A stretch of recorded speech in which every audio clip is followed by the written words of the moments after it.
Whiteboard is designed for student interaction, particularly with multi-user mode.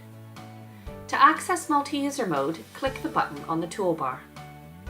You still have access to the menu and can save the whiteboard session at any point. Exit multi-user mode at any time by clicking the button once more.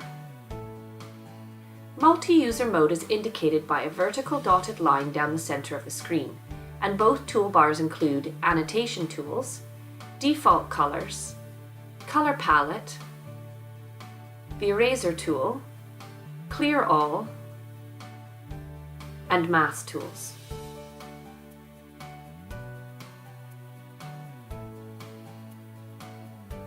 Students can work at their own pace in their own space.